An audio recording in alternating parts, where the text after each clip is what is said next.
Parto. E dove va? In Germania. A cosa fare? A lavorare. E come mai se ne va da qua? Perché l'ambiente del paese ormai non fa più.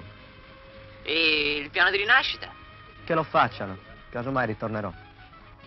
Io attualmente sto lavorando e ho lavorato a Milano, sono stato un po' dappertutto, ma se viene il piano di rinascita avrei un lavoro stabile qua in Sardegna e naturalmente sarebbe bene per me e anche per molti altri.